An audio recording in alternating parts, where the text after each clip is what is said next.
में। अहीम कुछ याद करते हुए बोला, हाँ, हृदय अग्रवाल तो एसके कंपनी के मैनेजर की पोस्ट पर है ना। बॉस ने उसकी बातों में हामी भरी और कहा, हाँ हाँ, आश्वस्त का भी ध्यान कहीं और ही था। उसने ओरियन से कहा, कल से तुम निया को जिम में ट्रेनिंग दोगे। ओरियन को सचमुच की ये रिक्वेस्ट समझ नहीं आई। उसने पूछा, पर क्यों? आश्वस्त ने कहा, वो बहुत वीक है, उसके खाने पीने की हर चीज का ध्यान रखना। उसे देखा तो होगा ही ना तुमने। आदित्य हंसता हुआ बोला, अच्छा, तो आप नहीं चाहते कि कोई भी उनको एक फूंक मारकर उड़ा दे? वैसे ये अच्छी ही बात है कि आप उन्हें फिट रखना चाहते हो। वहीं आदित्य की बातों को इग्नोर करते हुए अस्वस्थ बोला, 14 दिन की लीव एप्लीकेशन मैंने उसके कॉलेज में दे दी है। 2 हफ्ते में अच्छे रिजल्ट्स मिलने चाहिए। ओजस ने फिर अस्वस्थ को छेड़ा और बोला, तो क्या उसके बाद हमें भी गुड न्यूज सुनने को मिल सकती है?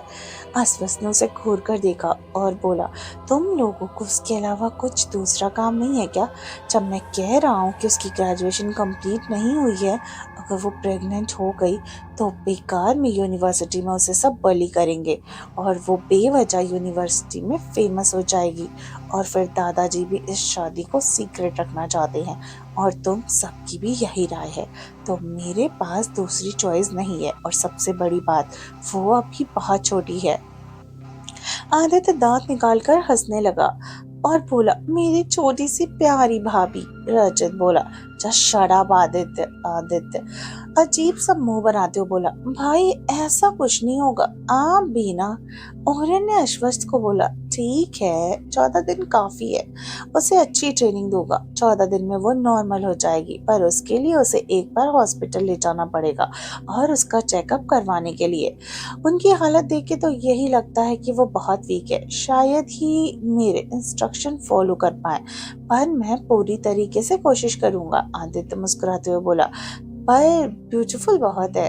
आश्वस्त ने उसे घूर कर देखा और ओरियन से बोला, उसके खाने पीने पर अच्छे से ध्यान देना, मैं 2 हफ्ते के लिए रशिया जा रहा हूँ, वहाँ एक इम्पोर्टेंट डील करनी है। ओरियन बोला, ओके बिग बॉस। निया खाना बनाने में बहुत माहिर थी और वो बहुत कम समय में बहुत सारा खाना बहुत लोगों के लिए बना सकती थी। उसने फटाफट सर्वेंट्स की मदद से बहुत जल्दी सबके लिए खाना बना लिया और सर्वेंट ने डाइनिंग टेबल पर लगा भी दिया। सब लोग खाना खाने के लिए आए और खाना खाने की खुशबू इतनी अच्छी थी कि सब के भूख से छटपटाने लगे। दादाजी एक लंबी सांस लेकर खाने की खुशबू लेते हुए बोले, हाँ, वाह वाह, क्या खुशबू आ रही है। अस्वस्थ मुस्कुराया और उसके इशारे पर निया ने दादाजी को खाना सर्व किया। जैसे ही पहला निवाला दादाजी ने अपने मुंह में गया, वो खुश होकर बोले, इस घर में तो बस एक औरत की ही कमी थी और आज वो भी पूरी कर दी। बेटा, तुम एक प्रोफेशनल शेफ से भी बेटर खाना बनाती हो। खाना सच में बहुत टेस्टी है। ये सुनते तो सब लोग खाने पर टूट पड़े। बस अस्वस्थ चुपचाप बैठकर सबको देख रहा था। निया उसके पास गई और उसने उसे खाना सर्व किया। उसने अस्वस्थ के रूल्स में भी ये भी था कि उसे खाना उसकी वाइफ ही सर्व करेगी। अस्वस्थ बोला, बैठ भी जाओ। निया बैठ गई और अस्वस्थ ने उसकी प्लेट में ढेर सारा खाना परोस दिया। निया हैरान होकर देखने लगी। अस्वस्थ बोला, चुपचाप खाना खा लो। निया ने कुछ नहीं कहा और मुंह खोला। कुछ कहना चाहती थी, उसने कहा, लेकिन वो कुछ बोल नहीं पाई।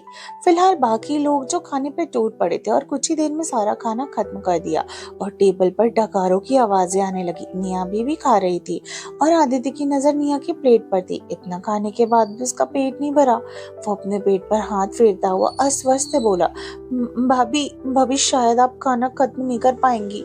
ये सुनकर अस्वस्थ चिढ़कर बोला, तुम इससे क्या, तुम्हारा खाना तो हो गया ना। आदित्य अस्वस्थ की प्लेट को देखकर उसको मनाते हुए बोला, भाई, मैं तो आपका प्यारा भाई हूँ ना, आप भाभी के साथ खा लो। देखो ना, उनकी प्लेट में बहुत सारा खाना बचा है, वो खा भी नहीं पाएंगी। आप आप अपना खाना मुझे दे दो और प्लीज भाई। इससे पहले अश्वथ कुछ बोल पाता आदित्य ने उसकी प्लेट ले ली और उस देखते ही देखते आदित्य उसकी प्लेट भी साफ कर गया। अश्वथ ने ठीक से खाना नहीं खाया क्योंकि उसके छोटे भाई ने उसके मुंह से निवाला छीन लिया। निया भी हैरान होकर ये देखती रह गई। खाना खत्म हो चुका था, बस निया की प्लेट में था और निया बोली मैं। अश्वथ बीच में बोला तुम्हारा पेट भर गया? निया ने जल्दी में हाँ हमें सिर हिलाया। उसका सच में पेट भर गया था क्योंकि अश्वथ के कहने पर केयर टेकर ने निया को बहुत ही टेस्टी और हैवी ब्रेकफास्ट जो कराया था। निया से ये सब खाना खाया ही नहीं जा रहा था। अगले ही पल तभी अश्वथ ने निया की प्लेट ले ली और वो उसकी प्लेट से खाना खाने लगा। सब लोग ये देखकर बोले वो हाउ रोमांटिक। अश्वथ चिढ़कर बोला जस्ट शट अप, मेरा खाना छीन लिया गया तो मुझे भूख लगी है और अन्य का अपमान करना गलत बात है। दादाजी बोले बेटा तुमने बहुत अच्छा खाना बनाया है, मैं तो रोज तुम्हारे हाथ का खाना खाना चाहता हूँ, बोलो बनाओगी ना? निया दादाजी की बात सुनकर बहुत खुश हो गई और उसने हाँ में सिर हिलाया। दादाजी ने एक मेड को इशारा किया और वो मेड एक गिफ्ट बॉक्स लेकर आई।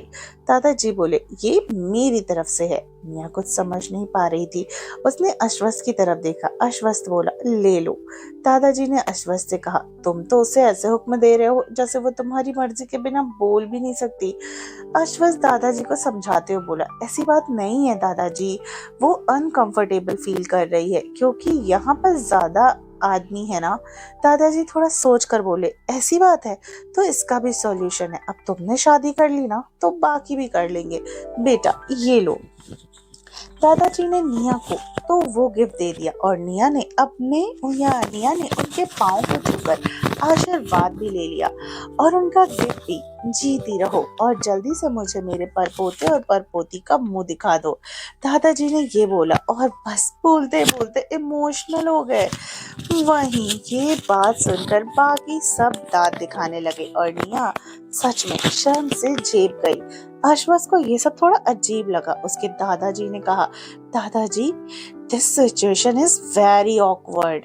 दादाजी को अपने पोतों की इस बात पर बड़ी हैरानी हुई। उन्होंने पूछा इसमें क्या ऑकवर्ड है? अश्वथ बोला दादाजी आपको नहीं लगता आप कुछ ज्यादा ही जल्दी में है? बीच में ही दादाजी जोर जोर से हंसने लगे और बोले मेरे प्यारे पोते मैंने कब कहा कि मुझे जल्दी है? जब तुम्हारी मर्जी होगी तब मुझे परदादा बना देना। ये सारी बातें सुनकर आदित्य बोर होने लगा और बोला हो गया हो गया हो गया, चेंज द टॉपिक प्लीज। भाई आज रशिया जा रहे हैं और एक इम्पोर्टेंट डील के लिए, वो भी 2 हफ्तों के लिए। दादाजी बोले एक काम करो अपनी पत्नी को भी ले जाओ। अश्वथ बोला नहीं दादाजी उसके लिए यहाँ पर दूसरा काम है और वैसे भी वहां मैं घूमने नहीं जा रहा, बहुत सारी मीटिंग्स करनी है, मैं निया को टाइम नहीं दे पाऊंगा। दादाजी को अश्वथ की बात सही नहीं लगी और उन्होंने पूछा यहाँ ऐसा क्या काम है? अश्वथ अपने दादाजी को याद करते हुए बोला आप भी तो कह रहे थे कि मेरी पत्नी लकड़ी की जैसी पतली और कमजोर है, कोई भी एक बार में फूंक दे तो उड़ जाए, तो मैं बस चाहता हूँ कि मेरे आने तक मेरी बीवी हेल्दी और नॉर्मल हो जाए, उसका वेट अभी बहुत कम है। फिलहाल आज वो हॉस्पिटल जाएगी, मुझे जानना है कि उसके शरीर में किस चीज की कमी तो नहीं जिसकी वजह से वो इतनी सूख गई है। दादा और पोतों की बातों को सुनकर निया दोनों हैरान होकर खुद को देखती और फिर खुद को देखते हुए सोचने लगी मैं लकड़ी की तरह सूख गई हूँ। उसे महसूस हुआ कि वो खुद पर ध्यान नहीं दे रही। उसे महसूस हुआ कि उसका चेहरा थोड़ा लटक गया है और उसका चेहरा देखकर उसने दोनों हाथों भी बहुत कमजोर हो गए हैं। उसने सोचा मैं इतनी पतली हूँ कि मुझे कोई छोटा बच्चा भी उठाकर पटक देगा, इसलिए मैं उसे फिट करना चाहता हूँ दादाजी। अश्वथ की बात यानी इस बार निया अपने ख्यालों से बाहर आई। दादाजी बोले ये बात अच्छी कही तुमने, इतना दुबला पतला होना भी सही नहीं है। मुझे तो लगता है कि तुम शायद ही किसी लड़की की इतनी परवाह कर पाओगे, पर मैं अब पूरी तरीके से श्योर हूँ कि तुम अच्छे बेटे, अच्छे पोते, अच्छे बिजनेसमैन, अच्छे भाई, अच्छे दोस्त ही नहीं बल्कि एक अच्छे पति भी हो। वेरी गुड, मेरी तरफ से 100 में 100। और ताली बजाते हुए आदित्य बोला और मेरी तरफ से 100 में 901 और दांत दिखाने लगा। अपने दादाजी को देखा और चुप हो गया। शाम का वक्त आर्यन प्लेयरलेस। निया शौक थी, वो रूम में फ्लोर पर बैठी थी, कॉफी टेबल पर रखे सारे गिफ्ट बॉक्स को देख रही थी, लेकिन वो उन्हें खोलकर देखने की हिम्मत नहीं कर पा रही थी जब तक कि अश्वत्थ उसे ना बोले। उसे अब भी ये सब सपना ही लग रहा था। उसे लग रहा था कि नींद खुलने के बाद सब कुछ टूट जाएगा और उसकी कहाँ इतनी अच्छी किस्मत की उसे ऐसा ससुराल मिले। भला कौन एक नाजायज औलाद को अपनाता है। यही सब सोचकर वो पैनिक करने लगी। तभी अश्वत्थ कमरे में आया और उसने निया को फ्लोर पर बैठे उन गिफ्ट बॉक्स को देखते हुए देखा। उसके चेहरे पर एक मुस्कान आ गई। वो बोला, तुम्हारे लिए ही है, सब खोल कर देखो।